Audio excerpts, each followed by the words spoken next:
Moins 5830 €, c'est le déficit de Stupid Economics depuis sa création. Et là, je vois la blague arriver. Vous parlez d'économie et vous n'êtes pas capable, ça n'a rien à voir. Par contre, on va parler de ce que personne ne veut parler, la thune, et faire ce que personne n'ose faire, de la comptabilité. Et il y a un nouveau bouton là, juste en dessous, mais il faut pas cliquer dessus parce qu'on en parle plus tard. Mais avant ça, on commence avec le tableau de bord pour voir un peu l'évolution depuis 2015. En 2016, c'était vraiment pas terrible, puisqu'on avait fini l'année avec moins 2374 €. Encore pire en 2017 avec moins 3895 €. Mais cette année, nous avons pris les choses en main, délocalisé la production dans un pays à bas coût, optimisé fiscalement tout ce qu'on a pu et caché le reste dans des paradis fiscaux. Tout ça avec beaucoup de succès apparemment, puisqu'on arrive avec un résultat positif de 439 € et 82 centimes. Ce qui n'est pas dégueulasse. Bref, comment faire de l'argent facilement avec une chaîne YouTube, on vous explique ça tout de suite. Attention, tous les chiffres cités dans cette vidéo sont disponibles dans un document Google Drive accessible à tous. Le lien est dans la description. Alors aujourd'hui, comme l'année dernière, on va être totalement transparent sur nos thunes. D'abord, il y a les différents bilans qui remontent jusqu'à la création de la chaîne. Quand on descend un peu, on voit aussi les quelques graphes qui montrent l'évolution des recettes, l'évolution du CPM de YouTube et le nombre de productions mensuelles. La suite, c'est juste un gros tableau pour que les nerds puissent s'amuser. Et on arrive à la partie recettes.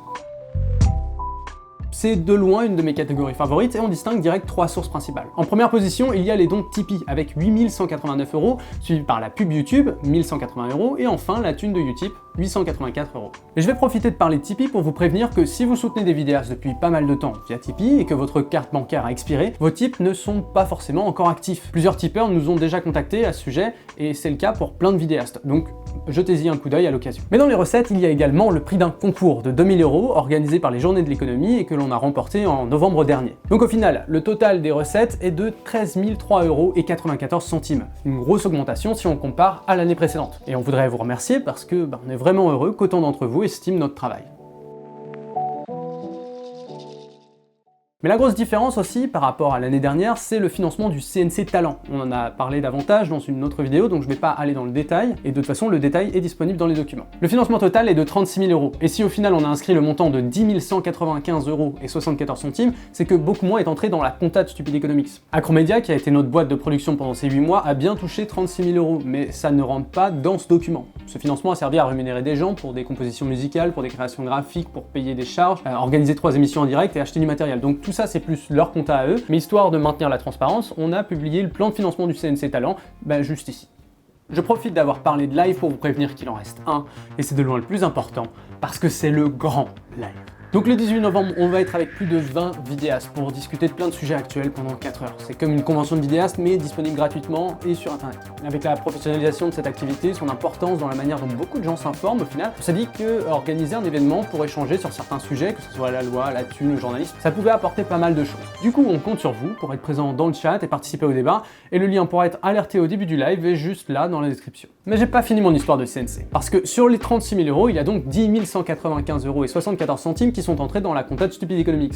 Ce montant, ça représente ce qui nous revient à nous, c'est-à-dire nos rémunérations nettes. Mais après, on peut en faire ce que l'on veut, et en l'occurrence, on a utilisé pas mal pour investir dans la chaîne. Et par le plus grand des hasards, c'est juste à ce moment-là qu'on arrive à la partie dépenses. La vidéo, ça coûte cher. Pour Stupid Economics, c'était 4 971 € et 86 centimes cette année. Une grosse raison de ça, c'est le coût des licences et un besoin d'espace de stockage pour garder les archives des vidéos. On a aussi dépensé 1885 € en reportage. C'est le même projet que l'année dernière, il n'est pas encore finalisé, mais ça arrive bientôt. Et je sais, ça fait 2 ans qu'on en parle, mais avec la production de vidéos fréquente et les projets qui s'accumulent, c'est pas forcément évident à finaliser. On y a déjà investi 3 281 € et 74 centimes en tout, donc promis, c'est pour les mois à venir, sinon j'arrête YouTube. That you only meant well, what you say, that you only meant well, 'cause you did, what you say. Cette année, nous avons estimé pouvoir nous rémunérer 500 € par mois grâce à l'activité de la chaîne. Comme on a gagné un peu plus cette année, on a ajouté ça à notre rémunération, donc au final on a été rémunéré 518 € par mois pour notre travail sur Stupid Economics. On a également prévu un peu d'argent en défraiement pour les relecteurs, les modérateurs et toutes les autres personnes qui nous ont filé un coup de main pour les remercier du temps qu'ils ont accordé à Stupid Economics. Donc je profite de cette vidéo pour les remercier d'ailleurs. Je pense notamment à Perceval, Claire, Monsieur R et François. Merci à eux. Cette année, ce qu'on appelle les frais structures ont diminué pour représenter 3 605 € et 54 centimes. Ces frais structures, c'est un tiers de loyer, électricité, internet, c'est en gros la place que prend Stupid Economics dans notre coloc. Parce que justement, l'année dernière, nous avions annoncé un grand plan de collectivisation/optimisation en créant la Stupid Coloc qui nous a permis de monter un studio dans un petit appart en banlieue parisienne à bas coût, avec 2 studios, celui-ci et celui-là. Mais nos conditions de vie et de travail n'étaient pas vraiment optimales. Regardez-moi cette poutre.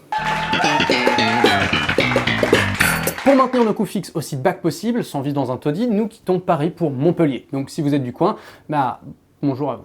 On garde encore le modèle de Coloc Space par contre, donc d'avoir des bureaux et des studios de tournage dans notre colocation. D'ailleurs, le Coloc Space est probablement l'évolution naturelle de l'open space. Imaginez un bureau ouvert où les employés travaillent, dorment et se reproduisent, c'est des gains de productivité, des trajets économisés et du team building autour de la machine à laver.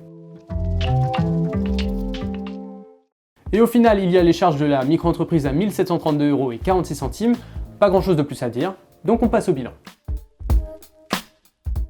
Donc on résume, 13 003,94 € de recettes, moins 4 971,86 € de dépenses, moins 3 605,54 € de coûts de structure, moins 12 450 € de rémunération, moins 1 732,40 € de charges, ça donne moins 9 755,92 €. Et bim, c'est le CNC avec 10 195,74 € qui nous permet, et pour la première fois depuis les 3 ans d'existence de Stupid Economics, d'arriver sur un bénéfice de 439,82 €. Bon, pour ne pas parler que de thunes avec des centimes, on a tenté quelques trucs niveau vidéo aussi, et je trouve que la qualité générale s'est pas mal améliorée, et les Flash Echo sont de bonnes additions à ce que l'on produit. En tout, du 1er novembre 2017 au 31 octobre 2018, on a produit 14 épisodes et 16 lives, soit un total de 30 productions. Et la production de ces 16 lives a réduit un peu notre production de vidéos VOD. On voulait voir un peu ce que ça donnait, mais on va y mettre un stop parce que les directs c'est super intéressant, mais on préfère justement la production de vidéos comme on le faisait avant. L'avantage c'est que ça m'a permis de bosser les interviews, et dans le futur vous pouvez vous attendre à en voir beaucoup plus dans les épisodes, un peu sur le même format que l'épisode sur l'économie en prison qu'on a réalisé l'année dernière. Après, pour ceux qui kiffent vraiment le live, on organisera encore quelques trucs improvisés sur Twitch et on continuera surtout nos débats post-publication sur Discord. Pour l'année prochaine, à première vue, ça s'annonce mal. Même en imaginant que nos dons augmentent d'environ 150 € par mois, sans le CNC, on est sur un déficit de 11 839 €. Alors qu'est-ce que je peux vous dire? Côté rémunération, on prévoit 13 000 € comme objectif, conserver les 500 € par mois de rémunération pour Valentin et moi, mais on aimerait augmenter par contre le défraiement des gens qui nous aident et passer ça à 1 000 € par an. Mais bon, on va voir comment on peut gérer ce déficit de 11 839 €. Le plan d'abord, c'est de sortir plein de vidéos dans les semaines qui viennent, histoire de vous faire voir que ça vaut le coup de nous soutenir. Et pour maintenir nos recettes, on conserve aussi les pubs pré-roll, donc c'est ce qui passe avant les vidéos YouTube. Ça ne rapporte pas énormément, moins de 100 € par mois, mais c'est toujours ça à prendre. Et on a d'ailleurs expliqué notre position là-dessus dans une vidéo sur l'économie de l'attention. On n'a rien contre l'utilisation d'adblockers. Parce qu'au final, si ce n'est pas vous qui financez la production de contenu que vous regardez, que ce soit en payant ou en visionnant une pub, alors qui a intérêt à le produire? Pour les placements de produits, les vidéos sponsors ou les propositions de lobbying, c'est plutôt simple. Une grosse partie de notre travail est journalistique. On ne peut pas se lier à des marques ou des lobbies sans perdre en légitimité, donc c'est mort. Aujourd'hui dans Stupid Economics, faut-il épargner pour être heureux? Une vidéo sponsorisée par la Caisse d'épargne et la BNP Paribas. Après, on poste régulièrement des propositions de ce que l'on reçoit sur notre Discord, et il y en a des pas mal parfois. Bref, pour l'instant, on préfère galérer un peu, une question de contrat de confiance. Après, je vais pas vous faire un scénario de fin du monde, oh mon dieu, il manque 10 000 €, parce que c'est simplement une chaîne YouTube qui parle d'économie. Faut pas déconner non plus. Nous, on considère que notre travail est important, et c'est pour ça qu'on le fait. C'est aussi pour ça qu'il nous semble important de présenter les choses de manière transparente, de vous faire voir l'envers du décor, et pour que vous puissiez mieux comprendre comment fonctionne la création de contenu. Parce que j'imagine que ça peut aussi vous aider à comprendre la pression qu'il y a à faire du chiffre, à produire plus, et puis à accepter des placements de produits. Aujourd'hui, notre ambition, c'est de réussir à avoir un budget annuel de 25 000 € pour produire Stupid Economics dans de bonnes conditions. C'est-à-dire une rémunération de 500 € pour Valentin et moi, et un budget suffisant pour produire les épisodes. Du coup, on a un plan. Il est simple, il tient en une phrase, c'est qu'1% des abonnés contribuent d'au moins 1 € par mois. Ainsi, 99% d'entre vous pourront toujours avoir accès gratuitement à notre contenu, et nous n'aurons de compte à rendre qu'à vous. Et on s'occupe d'avoir les 250 000 abonnés pour que ça fonctionne. On s'est rendu compte que personne ne comprenait vraiment les différents moyens de soutenir les vidéastes, et comme ça représente un marché de plus en plus important, d'abord, il y a Tipeee. C'est le leader du marché en France, et il prend une commission de 8% par don une fois les frais bancaires soustraits, et incite à créer des contreparties. Et c'est ensuite au créateur de gérer la TVA. Du côté YouTube Subs, ça c'est le bouton qui vient d'apparaître juste ici et dont on a parlé en tout début de vidéo. Le fonctionnement est plutôt simple. C'est un paiement mensuel de 4,99 €, YouTube prend 30% sur le montant, et ça comprend les frais bancaires, la TVA et la commission YouTube. Et enfin, il y a Utip, c'est une petite boîte qui a développé une plateforme un peu comme Tipeee. La différence c'est que le créateur choisit ici la commission, et nous on a choisi par exemple 5%, une fois les frais bancaires soustraits là encore. Donc on a fait un tableau pour comparer un peu les coûts des différents services, et on a fait quelques calculs. Par exemple, avec un don de 5 € en carte bleue, on arrive à 4,41 sur Tipeee et à 4,49 sur YouTube.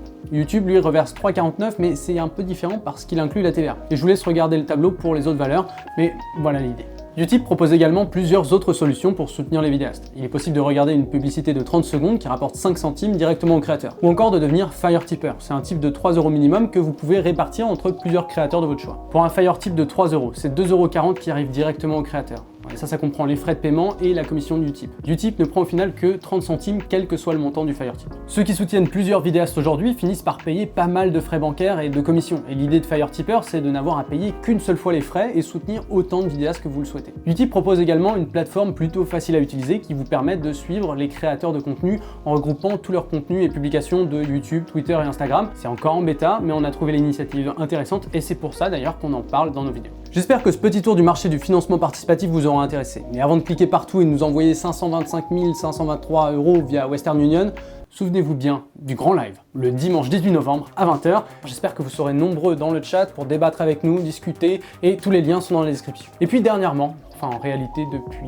un an, on réfléchit à changer le nom de la chaîne. On adore Stupid Economics, c'est pas ça le problème, mais ça ne correspond plus vraiment à ce que l'on fait. On pense à Stup pour ne jamais oublier que quoi que l'on fasse, on sera toujours stupide. D'ailleurs, c'était Stupid Economics. Sur ce,